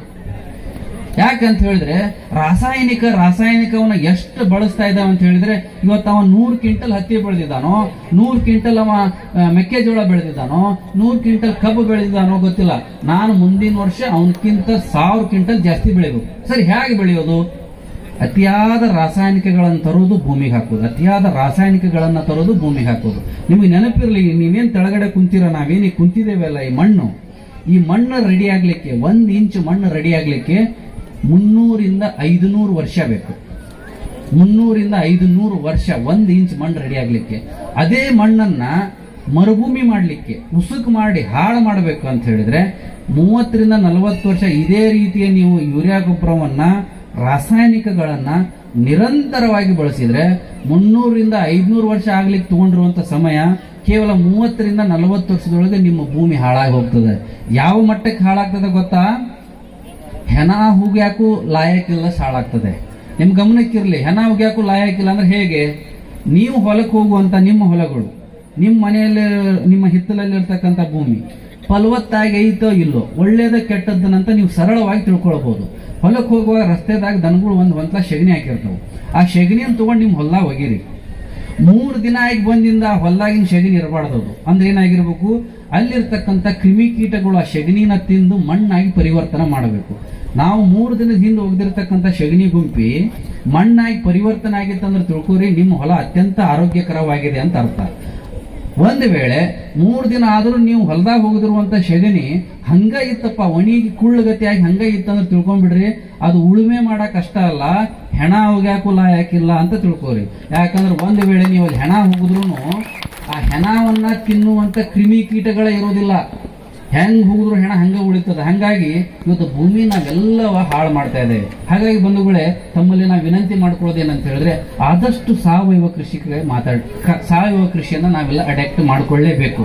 ಇದರ ಬಗ್ಗೆ ಸಾಕಷ್ಟು ಗಂಟೆಗಟ್ಟಲೆ ಮಾತಾಡ್ಲಿಕ್ಕೆ ನಮ್ಮ ಗುರುಗಳು ಬಂದಿದ್ದಾರೆ. ಅವ್ರು ಮೊದಲೇ ಹೇಳ್ಬಿಟ್ಟಿದ್ದಾರೆ ಸಂಘಟಕರಿಗೆ, 1.5 ಗಂಟೆ ನನಗೆ ನೀವು ಸಮಯವನ್ನ ಕೊಡಬೇಕು ಅಂತ ಹೇಳಿ. ನನಗೆ ಬಹಳ ಖುಷಿ ಆಯ್ತು. ನಾನು ಅದಕ್ಕೆ ಹೇಳಿದೆ, ಒಂದು 10 ನಿಮಿಷ ಅವ್ರ ಜೊತೆ ಕಳೆದಿದ್ದೇನೆ ನಾನು. ಒಂದು ವಿಶ್ವವಿದ್ಯಾಲಯದಲ್ಲಿ ಇರ್ತಕ್ಕಂತಹ ಸಾವಿರಾರು ವಿಷಯಗಳು ಅವರೊಬ್ಬರಲ್ಲಿದೆ. ನಾವು 10 ಮಂದಿ ವಿಜ್ಞಾನಿಗಳು ಭೇಟಿಯಾಗೋ ಅವಶ್ಯಕತೆ ಇಲ್ಲ, ಅವರೊಬ್ಬರನ್ನ ಭೇಟಿಯಾದ ಸಾಕು. ನಂದೊಂದು ಸೌಭಾಗ್ಯ, ನಿಮ್ಮೆಲ್ಲರ ಸಹಕಾರದಿಂದ ಅವ್ರ ಜೊತೆ ನಾನು ಕೂಡುವಂತ, ಅವ್ರ ಜೊತೆ ಬೆಳೆಯುವಂತ ಒಂದು ಅವಕಾಶ ಸಿಕ್ತು. ಹಾಗೆ ನನಗೊಂದು ಅವ್ರಿಗೆ ನಾವು ವಿಶೇಷವಾದ ಧನ್ಯವಾದಗಳನ್ನ ಮತ್ತು ಗೌರವವನ್ನ ಈ ಸಂದರ್ಭದಲ್ಲಿ ಹೇಳ್ತೇನೆ. ಬಂಧುಗಳೇ, ಇದನ್ನೆಲ್ಲವನ್ನ ನೋಡಿದಾಗ ನಾವೇನ್ ಮಾಡ್ಬೇಕಾಗದ್ರೆ ಕೃಷಿ, ಇವತ್ತು ಊರಾಗ ಒಬ್ಬ ಕಬ್ಬು ಮಾಡ್ಯಾನಪ್ಪ ಅಂದ್ರೆ ಇಡೀ ಊರು ಮಂದಿನ ಕಬ್ಬು ಮಾಡಿಬಿಡೋದು. ಇವತ್ತು ಹತ್ತಿ ಮಾಡ್ಯಾರಪ್ಪ ಅಂತ ಹೇಳಿದ್ರೆ ಇಡೀ ಊರ ಹತ್ತಿ ಮಾಡಿಬಿಡೋದು. ಈ ತರ ಮಾಡ್ಕೊಂತ ಹೋದ್ರೆ ಏನಾದ್ರೂ ನಾವು ಬದುಕಲಿಕ್ಕೆ ಸಾಧ್ಯ ಇದೆ, ಆದ್ರೆ ಅದಕ್ಕೆ ಭವಿಷ್ಯವಿಲ್ಲ. ಹಾಗಾದ್ರೆ ನಾವೇನು ಮಾಡಬೇಕು? ನಾವು ಸಮಗ್ರ ಕೃಷಿಯನ್ನ ಮಾಡಬೇಕು. ನಮಗೆ ಬಹಳಷ್ಟು, ನಾನು ಆಗಲೇ ಸ್ವಲ್ಪ ಬೆಳಕಿರ್ತಾ ಬಂದೆ, ಸ್ವಲ್ಪ ಸಮಯದೊಳಗೆ ನಿಮ್ಮ ಊರಿನ ನಡಕ ಬಲಕ ಭೂಮಿಗಳನ್ನ ನೋಡ್ಕೊಂತ ಬಂದೆ. ಒಂಚೂರು ತರಕಾರಿ ಕಾಣ್ತದೆ, ಬಿಟ್ಟರೆ ಭತ್ತ ಕಾಣ್ತದೆ, ಬೇರೆ ಏನಿಲ್ಲ. ಯಾಕೆ ಒಂದೇ ಬೆಳೆಗಳಿಗೆ ನೀವು ಬೆಣ್ಣು ಹತ್ತಿತೀರಾ? ಯಾಕೆ ನೀವು ಒಂದೇ ಬೆಳೆಗಳನ್ನ ಬೆಣ್ಣು ಹತ್ತೋದ್ರಿಂದ ಈ ವರ್ಷ ಏನಾದ್ರೂ ಧಾರಾಕಾರ ಮಳೆಗಳಾಗ್ಬಿಟ್ರೆ ಒಂದು ಬೆಳೆ ಹಾಳಾಗೋಗ್ಬಿಡ್ತದೆ. ಇಲ್ಪ ಈ ವರ್ಷ ಒಟ್ಟೆ ಮಳೆನ ಆಗಿಲ್ಲ ಅಂದ್ರೆ ಇನ್ನೊಂದು ಬೆಳೆ ಹಾಳಾಗ್ಬಿಡ್ತದೆ. ಹಾಗಾಗಿ ಅತಿಯಾದ ಮಳೆಯಿಂದ ಅಥವಾ ಮಳೆನೇ ಆಗದೆ ಇರುವ ಹಾಗೆ ಆದಂತ ಸಂದರ್ಭದಲ್ಲಿ ಯಾವುದಾದ್ರೂ ಬೆಳೆ ಕೈ ಕೊಟ್ರೆ ಇನ್ನೊಂದು ಬೆಳೆ ಕೈ ಹಿಡಿತದೆ. ಉದಾಹರಣೆಗೆ ಹೇಳ್ಬೇಕಂದ್ರೆ ನನ್ನ ತೋಟದಲ್ಲಿ 21 ಬೆಳೆಗಳನ್ನ ಬೆಳಿತಾ ಇದ್ದೇನೆ ನಾನು. ಮುಖ್ಯ ಬೆಳೆ ನಮ್ದು ಅಡಿಕೆ. ನಾವು ಅದ್ರ ಜೊತೆಗೆ ಬಾಳೆಯನ್ನ ಹಾಕಿದ್ವಿ, ಬಾಳೆ ತೆಗೆದ್ವಿ, ಬಾಳೆ ಜಗದ ಪಪ್ಪಾಯಿ ಹಾಕಿದ್ವಿ. ನಾ ಪಪ್ಪಾಯಿ ವಿದೇಶಗಳಿಗೆ ರಫ್ತು ಮಾಡ್ತೇನೆ. ಯುರೋಪ್ ಖಂಡದ ಬೇರೆ ಬೇರೆ ರಾಷ್ಟ್ರಗಳಿಗೂ, UAE ಸೌದಿ ಅರೇಬಿಯಾಗೂ ನಾನು ಬೆಳೆದಿರ್ತಕ್ಕಂಥ ಪಪ್ಪಾಯಿ ರಫ್ತಾಗ್ತದೆ. ಪಪ್ಪಾಯಿ ತೆಗೆದಿಂದ ಅದ್ರೊಳಗೆ ಯಾಲಕ್ಕಿ ಮಾಡಿದೀವಿ, ಅದ್ರೊಳಗೆ ಕಾಫಿ ಮಾಡಿದೀವಿ, ಲವಂಗ, ದಾಲ್ಚಿನ್ನಿ, ಕಾಳುಮೆಣಸು, ಹಲಸು, ತೆಂಗು, ಕರಿಬೇವು, ಲಿಂಬು, ಗೋಡಂಬಿ, ಕಬ್ಬು, ಮೆಕ್ಕೆಜೋಳ, ಇದೆಲ್ಲ ಅಂತ ಹೇಳಂಗಿಲ್ಲ, ಎಲ್ಲವನ್ನ ಮಾಡಿದೀವಿ. ಯಾಕೆ ಸಮಗ್ರ ಕೃಷಿಯನ್ನ ಮಾಡಬೇಕು ಅಂತ ಹೇಳಿದ್ರೆ, ಯಾವುದಾದ್ರೂ ಬೆಲೆ, ಇವತ್ತು ಶುಂಠಿ ದೊಡ್ಡ ರೇಟ್ ಬಂತಂತೇಳಿ ಎಲ್ಲರೂ ಶುಂಠಿ ಹಾಕ್ಬಿಡ್ತಾರೆ, ಸಡನ್ಲಿ ಶುಂಠಿ ರೇಟ್ ಬಿದ್ದು ಬಿಡ್ತದೆ. ಅವಾಗ ಏನ್ ಮಾಡೋದು? ಸಾಲ ಮಾಡ್ಕೊಂಡ್ ಬಂದಿರ್ತಾರೆ, ಊರು ಹಾಕೊಳಕ ಹೋಗ್ಬೇಕು. ಒಂದೆರಡು ಶುಂಠಿ ಕೈ ಕೊಟ್ಟಂದ್ರೆ ಅದ್ರ ಜೊತೆಗೆ ಇನ್ನೊಂದು ಏನಾದ್ರೂ ನೀವು ಪೂರಕವಾದಂತ ಬೆಳೆ ಮಾಡಿದ್ರೆ ಒಂದು ಬೆಳೆ ಕೈ ಕೊಟ್ಟರು ಇನ್ನೊಂದು ಬೆಳೆ ಕೈ ಹಿಡಿತದೆ. ಹಾಗಾಗಿ ಸಮಗ್ರ ಕೃಷಿಯನ್ನ ಮಾಡ್ಬೇಕಂತ ಹೇಳಿ ತಮ್ಮಲ್ಲಿ ವಿನಂತಿಯನ್ನ ಮಾಡ್ಕೊಳ್ತಾ ಇದ್ದಾನೆ. ಬಂದಿರತಕ್ಕಂಥ ರೈತರಿಗೆ ಇನ್ನೊಂದು ವಿಶೇಷವಾಗಿ ನಾವು ವಿನಂತಿಯನ್ನ ಮಾಡ್ಕೊಳ್ತೇನೆ. ಬಹಳಷ್ಟು ಹಿರಿಯರಿದ್ದೀರಾ, ಕೃಷಿಕರಿದ್ದೀರಾ. ಇವತ್ತೇನಾದ್ರೂ ನಾವು ಆಸ್ಪತ್ರೆಗಳಿಗೆ ನಮ್ಮ ಆರೋಗ್ಯ ಸರಿ ಇಲ್ಲ ಅಂತ ಹೇಳಿ ಹೋದಾಗ ನಮಗೆ ಸೀದಾ ಕರ್ಕೊಂಡೋಗಿ IC ಒಳಗವರು ಆಪರೇಷನ್ ಮಾಡಂಗಿಲ್ಲ. ಮೊದಲು ನಮ್ಗೆ BP ಮತ್ತು ಶುಗರ್ ಅನ್ನ ಚೆಕ್ ಮಾಡ್ತಾರೆ. BP ಮತ್ತು ಶುಗರ್ ಲೆವೆಲ್ ಆಯ್ತು ಅಂತ ಹೇಳಿದ್ರೆ ನಾಳೆ ನಿಮಗೆ ಆಪರೇಷನ್ ಮಾಡ್ತಾನೆ ಅಂತ. ಇವತ್ತು ಯಾಕೆ ಮಾಡಲ್ಲ ಸಾಹೇಬ್ರ ಅಂತ ಹೇಳಿದ್ರೆ, ನಾವು ಮಾಡುವಂತ ಶಸ್ತ್ರಚಿಕಿತ್ಸೆ, ನಾವು ಮಾಡುವಂತ ಆಪರೇಷನ್ ಸಕ್ಸಸ್ ಆಗ್ಬೇಕಂತ ಹೇಳಿದ್ರೆ ನಿಮ್ಮಲ್ಲಿರ್ತಕ್ಕಂಥ ನಿಮ್ಮ ದೇಹದಲ್ಲಿ ಇರ್ತಕ್ಕಂಥ BP ಮತ್ತು ಶುಗರ್ ಲೆವೆಲ್ ಬರಬೇಕು. ಅದು ಕಂಟ್ರೋಲಿಗೆ ಬಂತಂದ್ರೆ ನಾವು ಮಾಡುವಂತ ಶಸ್ತ್ರಚಿಕಿತ್ಸೆ ಆಪರೇಷನ್ ಸಕ್ಸಸ್ ಆಗ್ತದೆ ಅಂತ ಹೇಳಿ. ಹಾಗಾಗಿ ನಮ್ಮ ರೈತರು ಕೂಡ ನೀವು ಇವತ್ತು ಸರ್ಕಾರಿ ಗೊಬ್ಬರಗಳನ್ನ ತಂದು ಹಾಕ್ತೀರಾ, ಯೂರಿಯಾ ತಂದು ಹಾಕ್ತೀರಾ, DAP ತಂದು ಹಾಕ್ತೀರಾ, ಪೊಟ್ಯಾಸ್ ತಂದು ಹಾಕ್ತೀರಾ, ರಾಕ್ ಫಾಸ್ಫೇಟ್ ತಂದು ಹಾಕ್ತೀರಾ. ಆದ್ರೆ ಇವತ್ತು ಹಿರಿಯರಿದ್ದೀರಾ, ಯಾರಾದ್ರೂ ಒಬ್ರು ಹೇಳಿ ಮಣ್ಣು ಮತ್ತು ನೀರಿನ ಪರೀಕ್ಷೆ ಯಾರಾದ್ರೂ ಮಾಡಿಸಿದಾರ? ನಿಮ್ಮ ಹೊಲದಲ್ಲಿ ಯಾರಾದ್ರೂ ಮಣ್ಣು ಮತ್ತು ನೀರಿನ ಪರೀಕ್ಷೆನ ಮಾಡಿಸಿದಾರ? ಯಾರು ಮಾಡಿಸಿಲ್ಲ. ಇದು ನಾವು ಮಾಡುವಂತ ದೊಡ್ಡ ತಪ್ಪು. ಯಾವ ರೀತಿ ನಾವು ಆಸ್ಪತ್ರೆಗೆ ಹೋದಾಗ ಮೊದಲು ನಮ್ದು BP ಮತ್ತು ಶುಗರ್ನ ಚೆಕ್ ಮಾಡ್ತಾರಲ್ಲ, ಆ ರೀತಿ ನಾವು ಬೆಳೆಯುವಂತ ಬೆಳೆಗಳಿಗೆ ಯಾವನೇ ಪಕ್ಕದ ಮನೆ ಯೂರಿಯಾ ಗೊಬ್ಬರ ಬಾಳ ಹಾಕಿದಾನಂತ ಹಾಕುವುದಂತದ್ದಲ್ಲ. ನನ್ನ ಹೊಲದಲ್ಲಿರ್ತಕ್ಕಂತಹ ಮಣ್ಣು ಏನು ಕೇಳ್ತದೆ ಅನ್ನೋದನ್ನ ನಾವು ತಿಳ್ಕೊಬೇಕಂತ ಹೇಳಿದ್ರೆ ಮಣ್ಣು ಪರೀಕ್ಷೆನ ಮಾಡಬೇಕು. ನಾವು ಮಾಡ್ತಾ ಇರುವಂತ ರೈತರು ಮೊದಲನೇ ತಪ್ಪೇನಂದ್ರೆ, ಹೊಲ ಏನ್ ಕೇಳ್ತದೆ ಅಂತೇಳಿ ನಾವು ಕೊಡಾಕತ್ತಿಲ್ಲ. ನಾ ಏನ್ ಕೊಡ್ತೇನೆ ಅದನ್ನ ನೀವು ತಗೋಬೇಕು ಅಷ್ಟ. ನಾ ಯೂರಿಯಾ ಹಾಕ್ತೇನೆ ಸುಮ್ಮನೆ ತಗೋಬೇಕು ನೀನು, ಹಂಗಾಗ್ಬಿಟ್ಟದೆ. ಹಂಗಾಗ್ಬಾರ್ದು. ನನ್ನ ಹೊಲದಲ್ಲಿರ್ತಕ್ಕಂಥ ಮಣ್ಣು ಏನು ಕೇಳ್ತಾ ಇದೆ ಅನ್ನೋದನ್ನ ನಾವು ತಿಳ್ಕೊಬೇಕಂತ ಹೇಳಿದ್ರೆ ನಾವು ಪ್ರತಿ 3 ವರ್ಷಕ್ಕೆ ಮಣ್ಣು ಪರೀಕ್ಷೆ ಮಾಡಿಸ್ಬೇಕು. ನಾನು ಅದನ್ನ ಮಾಡ್ತೇನೆ. ಅದಕ್ಕೆ ನಾನು ಇವತ್ತೇನು ಹೇಳ್ತಾ ಇದ್ದೇನಲ್ಲ ಅದನ್ನೇ ಮಾಡಿದ್ದೇನೆ. ಏನು ಮಾಡಿದ್ದೇನಲ್ಲ ಅದನ್ನೇ ಹೇಳ್ತಾ ಇದ್ದೇನೆ. ಸುಮ್ಮನೆ ನಾನು ನಿಮಗೆ ಕಾಗೆ ಹಾರಿಸಿ ಸಮಯವನ್ನು ವ್ಯರ್ಥ ಮಾಡ್ತಾ ಇಲ್ಲ. ಹಾಗಾಗಿ ಸಂಘಟಕರು ನನ್ನ ಇಡೀ ದಿನ ನನ್ನ ತೋಟವನ್ನು ನೋಡಿದ್ದಾರೆ, ನನ್ನ ಫೈಲ್ ಮೇಂಟೈನ್ ಮಾಡಿದ್ದಾರೆ, ನೋಡಿದ್ದಾರೆ. ನಾ ಎಲ್ಲವನ್ನ ಮಾಡುವಂತ ಕಾರ್ಯಕ್ರಮದ ಫೋಟೋಗಳನ್ನ ಮೇಂಟೈನ್ ಮಾಡ್ತೇನೆ, ನನ್ನ ಫೈಲ್ ಮೇಂಟೈನ್ ಮಾಡ್ತೇನೆ, ಡೈರಿ ಮೇಂಟೈನ್ ಮಾಡ್ತೇನೆ. ಯಾವ ತಿಂಗಳಲ್ಲಿ ಯಾವ ದಿನ ಏನೇನು ಮಾಡಿದ್ದೇವೆ, ಎದಕ್ಕೆ ಎಷ್ಟು ಖರ್ಚಾಯಿತು, ಎದಕ್ಕೆ ಎಷ್ಟು ವೆಚ್ಚ ಆಯಿತು, ಎಷ್ಟು ಆದಾಯ ಬಂತು. ಈ ರೀತಿ ನಮ್ಮ ಕೃಷಿ ಬದುಕನ್ನ ನಾವು ಅಪ್ಡೇಟ್ ಮಾಡ್ಕೊಳ್ಳದೆ ಹೋದ್ರೆ ರೈತ ಅಧೋಗತಿ ಹೋಗ್ತಾನೆ. ಆಗಲೇ ಹೇಳಿದ್ನಲ್ಲ, 10,000 ರೂಪಾಯಿ ಸಂಬಳ ಸಿಗುವಂತ ಬೆಂಗಳೂರೊಳಗೆ ಇರುವಂತ ಕೊಡುವನಿಗೆ ಗೌರವ ನಾ 300 ಎಕರೆ ಹೊಲದವಂಗೂ ಮರೆಯೋದಿಲ್ಲ. ಯಾಕಂದ್ರೆ ರೈತಾಪಿ ವರ್ಗ ಅಂದ್ರೆ ಅಷ್ಟು ಕೀಳಾಗಿ ನೋಡ್ತಾರೆ. ನೋಡೋರು ಯಾರು? ತಾವು ಕೂಡ ಮಂದಿ ಹೊಲ ಕುರ್ಚಿ ತಗೊಂಡು ಹೋಗಿರ್ತಾರೆ. ಮತ್ತೆ ಅವ್ರೇನ್ 400-500 ಎಕರೆ ಜಮೀನ್ದಾರ ಆಗಿರಂಗಿಲ್ಲ.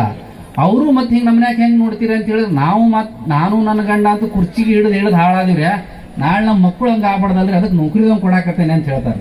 ಹಂಗ ಆಗ್ಬಾರ್ದಪ್ಪ ಅಂತ ಹೇಳಿದ್ರೆ ನಾವು ನೌಕರಿದವನ್ಕಿಂತ ಗುಲಗಂಜಷ್ಟು ಕಡಿಮೆ ಇಲ್ದಂಗೆ ಬದುಕಬೇಕಪ್ಪ ಅಂತ ಹೇಳಿದ್ರೆ ನಾವು ಈ ರೀತಿಯ ಟೆಕ್ನಾಲಜಿಯನ್ನ ಬಳಸಬೇಕು. ಹುಂಬು ಗುತ್ತಿಯನ್ನು ದುಡಿದ್ರೆ ಇವತ್ತ ಕೃಷಿ ಮಾಡೋದು ತುಂಬಾ ಕಷ್ಟ ಇದೆ. ನನ್ಗೆ ಗೊತ್ತದೆ, ನಮ್ಮ ಅಜ್ಜ ದುಡ್ದಷ್ಟು ನಮ್ಮ ತಂದೆ ದುಡಿಲಿಲ್ಲ. ನಮ್ಮ ತಂದೆ ದುಡ್ದಷ್ಟು ನಾನಂತೂ ದೇವರಣಿಗೆ ದುಡ್ದಿಲ್ಲ. ನಾ ದುಡ್ದಷ್ಟು ನನ್ನ ಮಗ ಅಂತೂ ದುಡಿತಾನನ್ನಕ್ಕೆ ನನಗೆ ಗ್ಯಾರಂಟಿ ಇಲ್ಲ. ಹಾಗಾಗಿ ಈ ರೀತಿ ಆಗ್ಬಾರ್ದಂದ್ರೆ ಏನ್ ಮಾಡ್ಬೇಕು? ನಾವು ಟೆಕ್ನಾಲಜಿಯನ್ನ ಬಳಸ್ಬೇಕು.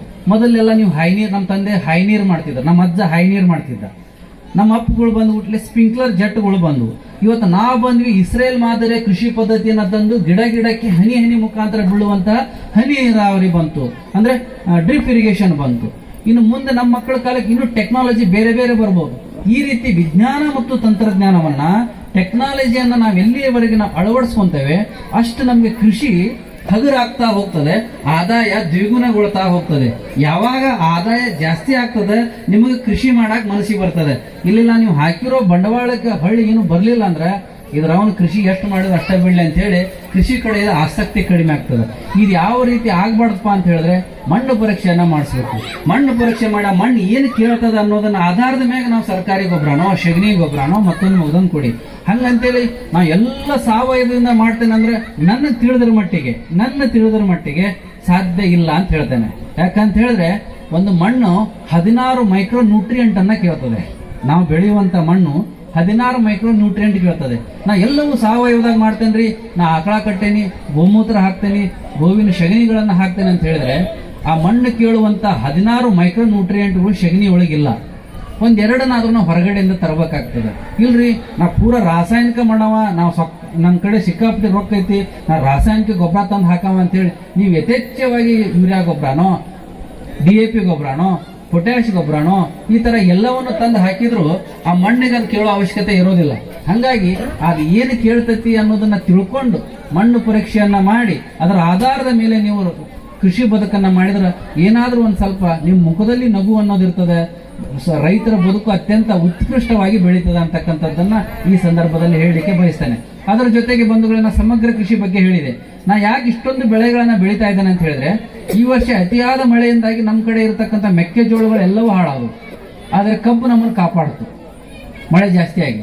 ಹಿಂದಿನ ಸಲ ಮಳೆನೇ ಕೈ ಕೊಟ್ಟು ಹೋಗ್ಬಿಟ್ಟಿದ್ದು, ಮಳೆ ಬಹಳ ಕಡಿಮೆ ಆಗಿತ್ತು, ಮೆಕ್ಕೆಜೋಳ ಕಾಪಾಡ್ತು. ಅದ್ರ ಜೊತೆಗೆ ನಾವು ಕೃಷಿ ಒಳಗೆ ಏನ್ ಮಾಡಿದ್ದೇವೆ, ಸ್ವಲ್ಪ ಅರಣ್ಯ ಕೃಷಿಯನ್ನ ಮಾಡ್ಕೊಂಡಿದ್ದೇವೆ. ಅರಣ್ಯ ಕೃಷಿ ಅಂದ್ರೆ ತಮ್ಗೆ ಗೊತ್ತಿರಲಿ, ಕಾಡನ್ನ ಬೆಳೆಸೋದು. ಕಾಡನ್ನ ಬೆಳೆಸೋದು ಅಂದ್ರೆ ಏನು? ರಕ್ತಚಂದನ, ಶ್ರೀಗಂಧ, ಮಹಗನಿ, ಸಾಗೋನಿ ಗಿಡ, ಸಿಲ್ವರ್ ಓಕ್ ಗಿಡ, ಇವಕ್ಕೆಲ್ಲ ಅರಣ್ಯ ಕೃಷಿ ಅಂತ ಕರೀತಾರೆ. ಇವತ್ತೇನಾಗ್ತದೆ ಅಮ್ಮ, ಸರ್ಕಾರಿ ನೌಕರಿ ಹೋಗೋನಿಗೆ ರಿಟೈರ್ಡ್ ಆದ್ಬಿಟ್ಲೆ ಫಂಡ್ ಅಂತ ಕೊಡ್ತಾರೆ, ನಿವೃತ್ತಿ ವೇತನ ಅಂತ ಕೊಡ್ತಾರೆ, ಸುಮಾರು ಒಂದ್ ಸ್ವಲ್ಪ ಸಿಗ್ತದೆ ಅವನಿಗೆ. ಹಂಗ ನಾಳೆ ನಿಮ್ಮ ಮಕ್ಕಳು ಮೊಮ್ಮಕ್ಕಳು ಅಥವಾ ನಿಮ್ಮ ಬದುಕು ಏನಾದ್ರೂ ಕೆಟ್ಟ ದಿನಗಳು ಬಂದಾಗ ಏನಾದ್ರೂ ಒಂಚೂರು ದುಡ್ಡು ಅಂತ ನೀವು ಸಕ್ಕರೆ ಡಬ್ಬಿನೋ ಚಾಪುಡಿ ಡಬ್ಬಿನೋ ಅಲ್ಲಿ ಇಟ್ಟಿರ್ತಿರಲ್ಲ, ಅದಕ್ಕಿಂತ ಸೇಫ್ಟಿ ಆಗುವಂತದ್ದು ಏನಾದ್ರೂ ಇದೆ ಅಂತ ಹೇಳಿದ್ರೆ ಅರಣ್ಯ ಕೃಷಿ. ಇವತ್ತು ನಿಮ್ ಹಿತ್ಲ ಇದೆ, ಒಂದು 10 ಗುಂಟೆ ಹಿತ್ಲ ಇರಬಹುದು, ಅಥವಾ ನಿಮ್ದೊಂದು 10 ಎಕರೆ ಹೊಲ ಇರಬಹುದು. ಹೊಲದ ಸುತ್ತಲೂ ಬಾರ್ಡರಿಗೆ ಒಂದು ಶ್ರೀಗಂಧದ ಗಿಡ, ಒಂದು ರಕ್ತಚಂದನದ ಗಿಡ, ಒಂದು ಸಾಗುವಾನಿ ಗಿಡ, ಒಂದು ಮಹಾಗನಿ ಗಿಡ, ಒಂದು ಸಿಲ್ವರ್ ಓಕ್ ಗಿಡವನ್ನು ಹಚ್ಚಿದ್ರೆ ಅದಕ್ಕೆ ನೀವು ನೀರು ಕೊಡೋದು ಬೇಡ, ಗೊಬ್ಬರ ಕೊಡೋದು ಬೇಡ. ಅದು ಯಾವ ಪ್ರಾಣಿಗಳು ತಿನ್ನೋದಿಲ್ಲ, ಮಂಗ್ಯ ಹಾಳು ಮಾಡೋದಿಲ್ಲ, ಪಕ್ಷಿ ಹಾಳು ಮಾಡೋದಿಲ್ಲ. 25-30 ವರ್ಷಕ್ಕೆ ನಾ ಗ್ಯಾರಂಟಿ ಕೊಡ್ತೇನೆ. ಒಂದು ಸಾಗುವಾನಿ ಗಿಡ 35,000 ರಿಂದ 40,000 ಸಣ್ಣದಿದ್ರೆ, ಶ್ರೀಗಂಧದ ಗಿಡ ಅಂದ್ರೆ 2 ಲಕ್ಷ 3 ಲಕ್ಷ, ರಕ್ತಚಂದನ ಗಿಡ ಇದ್ರೆ 10 ಲಕ್ಷ 20 ಲಕ್ಷ, ಲಕ್ಷಾಂತರ ರೂಪಾಯಿ ದುಡ್ಡು ಯಾವುದೇ ಕೆಲಸವಿಲ್ಲದೆ, ಯಾವುದೇ ಬಂಡವಾಳ ಇಲ್ಲದೆ, ಯಾವುದೇ ಶ್ರಮವಿಲ್ಲದೆ ನಿಮಗೆ ಕುಟುಂಬಕ್ಕೆ ಒಂದು ಆರ್ಥಿಕವಾದ ಆದಾಯವನ್ನು ತಂದುಕೊಡ್ತದೆ. ಇವತ್ತು ನನ್ನ ಇಡೀ ತೋಟದ ಸುತ್ತಲೂ ನಾವು ಮಹಾಗನಿ ಮತ್ತು ಸಿಲ್ವರ್ ಓಕನ್ನು ಹಾಕೊಂಡಿದ್ದೇವೆ. ತೋಟದ ಒಳಗೆ ನಾವು ಶ್ರೀಗಂಧ ಮತ್ತು ರಕ್ತಚಂದನವನ್ನು ಮಾಡಿದ್ದೇವೆ. ಏನು ಕಾಡು ಬೆಳೆಸ್ದಂಗೆ ಬೆಳೆಸಿಯಲ್ಲ ಅಂತಾರೆ. ಇವತ್ತು ನನ್ನ ತೋಟ ಕಾಡು ಕಣ್ಣಂಗೆ ಕಾಣ್ಬೋದು. ಮುಂದೆ 20 ವರ್ಷಕ್ಕೋ ಅಥವಾ ಮುಂದೆ 15 ವರ್ಷಕ್ಕೋ ನಾ ಗ್ಯಾರಂಟಿ ಕೊಡ್ತೇನೆ, ನನ್ನ ತೋಟಕ್ಕೆ ಕಾಯಲಿಕ್ಕೆ ಫಾರೆಸ್ಟ್ ಡಿಪಾರ್ಟ್ಮೆಂಟ್ದವ್ರು, ಪೊಲೀಸ್ ಡಿಪಾರ್ಟ್ಮೆಂಟ್ದವ್ರು ಅವರೇ ಬಂದು ನಿಲ್ತಾರೆ. ಯಾಕಂದ್ರೆ ಅಷ್ಟು ಬೆಲೆ ಬಾಳುವಂತಹ, ಅಷ್ಟು ಸಂಪದ್ಭರಿತವಾಗಿರ್ತಕ್ಕಂತಹ ಸಂಪತ್ತು ನನ್ನ ತೋಟದಲ್ಲಿದೆ. ಇವತ್ತು ನಾವು 1000 ಆಗಿರ್ಬೋದು, ನಾಳೆ ಲಕ್ಷ ಆಗ್ಬೋದು, ನಾಳೆ ಕೋಟ್ಯಾಧಿಪತಿ ಆಗ್ಬೋದು. ಆ ರೀತಿ ಪ್ರತಿಯೊಬ್ಬ ರೈತರು ತಮ್ಮನ್ನ ಆರ್ಥಿಕವಾಗಿ ಸಬಲರನ್ನಾಗಿ, ಫೈನಾನ್ಷಿಯಲಿ ಫಿಟ್ ಆಗಿದ್ರೆ, ಒಂದು ಗಮನಕ್ಕೆ ಇಟ್ಕೋರಿ, ನೀವು ಫೈನಾನ್ಷಿಯಲಿ ಹಣಕಾಸಿನೊಳಗೆ ಗಟ್ಟಿ ಆಗ್ಲಿಲ್ಲ ಅಂದ್ರೆ ಹೊರಗಿನವ್ರು ಬಿಡ್ರಿ, ರಿಲೇಷನ್ ಬಿಡ್ರಿ, ಕಟ್ಕೊಂಡು ಹಿಂತಿನ ನಿಮ್ಗೆ ಇಷ್ಟಪಡಂಗಿಲ್ಲ. ದುಡ್ಡು ಇಲ್ಲಿಲ್ಲ ಅಂದ್ರೆ ಇಡೀ ಜಗತ್ ನಿಂತಿರೋದು ದುಡ್ಡಿನ ಮ್ಯಾಗ. ಹಂಗಂತೇಳಿ ದುಡ್ಡ ಮುಖ್ಯ ಅಲ್ರಿ. ರೈತರು ಸ್ವಲ್ಪ ಫೈನಾನ್ಷಿಯಲಿ ಫಿಟ್ ಆಗ್ಬೇಕು ಅಂತ ಹೇಳೋದು. ಇವತ್ತು ಸರ್ಕಾರಿ ನೌಕರಿಗೆ ಇದ್ದಷ್ಟು ಮರ್ಯಾದೆ ನಮ್ಗೆ ಯಾಕೆ ಇಲ್ಲಪ್ಪ ಅಂತ ಹೇಳಿದ್ರೆ, ನಮ್ಮ ಕೈಯಾಗೂ ತಿಂಗಳ ದುಡ್ಡು ಬರೋದಿಲ್ಲ, ಫ್ಯೂಚರ್ ಫಂಡ್ ಅಂತ ಬರೋದಿಲ್ಲ. ಹಂಗಾಗಿ ಸಮಗ್ರ ಕೃಷಿಯನ್ನ ಮಾಡೋದ್ರಿಂದ ಮೆಕ್ಕೆಜೋಳ ಆಗಿಂದ ಕಬ್ಬಾಗಿಂದ ಅಡಿಕೆಯಾಗಿಂದ ಕರಿಬೇವು, ಈ ತರ ಒಂದಾಗಿಂದ ಒಂದು ಬೆಳೆಗಳ ಮಾರುಕಟ್ಟೆ ಹೊಂಟು ಅಂದ್ರೆ ತಿಂಗಳ ನಮ್ಮ ಕೈಯಾಗ ದುಡ್ಡು ಆಡ್ತದ, ಕಮ್ತಾ ಮಾಡಕ್ ಖುಷಿ ಆಗ್ತದ. ನಾವು ಸರ್ಕಾರಿ ನೌಕರ ಜೊತೆ ನೆಮ್ಮದಿಯಾಗಿರ್ಬೋದು. ಮುಂದೆ ನಮ್ಮ ಕಾಲದಾಗ್ರಿ ನಾವು ಹಾಸಿಗೆ ಹಿಡಿದ ಕಾಲ ನಮ್ಮ ಪರಿಸ್ಥಿತಿ ಏನೈತ್ರಿಪ್ಪ ಅನ್ನುವಂಥ ಸಂದರ್ಭ ಬಂದಾಗ ನೀವೇನು ತೋಟದ ಸುತ್ತಲೂ ಹೊಲದ ಸುತ್ತಲೂ ಏನು ಗಿಡಗಳು ಹಚ್ಚಿರ್ತೀರಲ್ಲ, ಇವು ನಿಮಗೆ ತುಂಬಾ ಅನುಕೂಲವನ್ನ ಮಾಡ್ತದ ಅಂತ ಹೇಳ್ತಾ, ಬಂಧುಗಳೇ, ತಾಯಂದಿರೇ, ಸಂಘಟಕರಿಗೆ ನಾವು ವಿಶೇಷವಾದ ಧನ್ಯವಾದ ಯಾಕೆ ಇನ್ನೊಮ್ಮೆ ಹೇಳ್ತೇನೆ ಅಂದ್ರೆ, ಇವತ್ತು ಶನಿವಾರ, ನಾಳೆ ಭಾನುವಾರ, ಈ ಕಾರ್ಯಕ್ರಮ ವಿಶೇಷವಾಗಿ ಶನಿವಾರ ಇಟ್ಟಿದ್ದು ಬೆಸ್ಟ್ ಆಗಿದೆ. ಎಲ್ಲಾಂದ್ರೆ ಸೀರಿಯಲ್ಗಳನ್ನ ಬಿಟ್ಟು ಇಷ್ಟೊಂದು ಮಂದಿ ತಾಯಂದ್ರೆ ಬರ್ತಿದ್ರು ಇಲ್ಲ ನಂಗೆ ಗೊತ್ತಿಲ್ಲ. ಹಾಗಾಗಿ ಮತ್ತೆ ನನ್ನ ಮಾತು ಜಾಸ್ತಿ ಆಯ್ತು ಅನ್ಕೊಂತೇನೆ. ಹಾಗಾಗಿ ಕೊಟ್ಟಿರೋ ಅವಕಾಶಕ್ಕಾಗಿ ವೇದಿಕೆ ಮೇಲೆ ಇರತಕ್ಕಂಥ ಎಲ್ಲ ಗೌರವಾನ್ವಿತರಿಗೂ ನನ್ನ ಗೌರವಪೂರ್ವಕ ನಮಸ್ಕಾರಗಳನ್ನು ಹೇಳ್ತಾ, ನೀವು ಕೇವಲ ಕೃಷಿ ಬಗ್ಗೆನೇ ಮಾತಾಡಿ ಅಂತ ಹೇಳಿ ಏನಾದರೂ ರೈತರಿದ್ರೆ, ನಾನು 130 ಕಾರ್ಯಕ್ರಮಕ್ಕಿಂತ ಹೆಚ್ಚು ಕಾರ್ಯಕ್ರಮಗಳಿಗೆ ಮುಖ್ಯ ಅತಿಥಿಯಾಗಿ ಕೃಷಿ ಕಾರ್ಯಕ್ರಮಗಳಿಗೆ ಹೋಗಿ ಮಾತಾಡಿದ್ದೇನೆ. ಯೂನಿವರ್ಸಿಟಿ, ಬಾಗಲಕೋಟೆ ಯೂನಿವರ್ಸಿಟಿ, ಕೃಷಿ ಯೂನಿವರ್ಸಿಟಿ, ಧಾರವಾಡ ಯೂನಿವರ್ಸಿಟಿಗಳಿಗೆ ನಾ ಎಲ್ಲ ಸೆಮಿನಾರ್ ಕೊಡ್ಲಿಕ್ಕೆ ಹೋಗ್ತೇನೆ. ನನ್ನ ತೋಟ ನೋಡ್ಲಿಕ್ಕೆ 250ಕ್ಕಿಂತ ಹೆಚ್ಚು ಪ್ರವಾಸಿಗರು ಕೃಷಿ ಪ್ರವಾಸಕ್ಕಂತ ಬರ್ತಾರೆ. ಅವರಿಗೆ ನಾನು ಸೆಮಿನಾರ್ ಕೊಟ್ಟಿದ್ದೇನೆ. ಟಿವಿ ಒಳಗೆ ಮಾತಾಡಿದ್ದೇನೆ, ರೇಡಿಯೋದೊಳಗೆ ಮಾತಾಡಿದ್ದೇನೆ, ಯೂಟ್ಯೂಬ್ ಚಾನಲ್ನವರಂತೂ ಲೆಕ್ಕ ಇಲ್ಲದಷ್ಟು ಮಂದಿ ಬಂದಿದ್ದಾರೆ. ದಿನಪತ್ರಿಕೆಗಳು ನನ್ನಲ್ಲಿ ಸಿಕ್ಕಾಪಟ್ಟೆ ಬಂದು ನನ್ನ ಇಂಟರ್ವ್ಯೂ ತಗೊಂಡಿದ್ದಾರೆ. ಆದರೆ ಇವತ್ತಿದು ಧಾರ್ಮಿಕ ಕಾರ್ಯಕ್ರಮಗಳಾಗಿರೋದ್ರಿಂದ ನಾವೆಲ್ಲವನ್ನ ತಮ್ಮ ಮುಂದೆ ಪ್ರಸ್ತಾಪ ಮಾಡಬೇಕಾಯ್ತು. ಬರೀ ಕೃಷಿ ಬಗ್ಗೆ ಅಷ್ಟೇ ಮಾತಾಡಂತ ಹೇಳಿದ್ರೆ ಒಂದಿನ ಮಾತಾಡ್ತೇನೆ ನಾನು. ಹಾಗಾಗಿ ಇವತ್ತು ಧಾರ್ಮಿಕ ಕಾರ್ಯಕ್ರಮ ಎಲ್ಲವನ್ನ ಸಮತೋಲನವಾಗಿ ನಿಮಗೆ ತಮ್ಮ ಮುಂದೆ ನಾನು ಪ್ರಸ್ತುತಪಡಿಸಿದ್ದೇನೆ. ನನ್ನಾದ ನಂತರ ಇನ್ನೊಬ್ಬ ಹಿರಿಯರು ಮತ್ತು ಬಹಳಷ್ಟು ಪಾಂಡಿತ್ಯವನ್ನು ವಹಿಸಿಕೊಂಡಿರ್ತಕ್ಕಂಥವ್ರು ಮಾತಾಡ್ಲಿಕ್ಕಿದ್ದಾರೆ. ಹಾಗಾಗಿ ಅವ್ರಿಗೆ ವೇದಿಕೆಯನ್ನು ನಾವು ಬಿಟ್ಟುಕೊಡ್ಬೇಕಾಗ್ತದೆ. ಕೊಟ್ಟಿರುವ ಅವಕಾಶಕ್ಕಾಗಿ ಗೇರುಗುಡ್ಡದ ಬಸಾಪುರ ಗ್ರಾಮದ ಎಲ್ಲ ತಾಯಂದಿರಿಗೆ, ಹಿರಿಯರಿಗೆ ವಿಶೇಷವಾಗಿ ಸಂಘಟಕರಿಗೆ, ಸಚಿನಣ್ಣವರಿಗೆ, ಶರೀಫಣ್ಣನವರಿಗೆ ಎಲ್ಲರಿಗೂ ನನ್ನ ಅನಂತವಾದ ಧನ್ಯವಾದಗಳನ್ನು ಹೇಳ್ತಾ ನನ್ನ ತೊದಲು ನುಡಿಗಳನ್ನು ಗುರುಗಳ ಪಾದಾರವಿಂದಗಳಲ್ಲಿ ಅರ್ಪಿಸಿ ನನ್ನ ಮಾತಿಗೆ ವಿರಾಮ ಹೇಳ್ತೇನೆ. ಎಲ್ಲರಿಗೂ ಒಳ್ಳೆಯದಾಗಲಿ. ನಮಸ್ಕಾರ.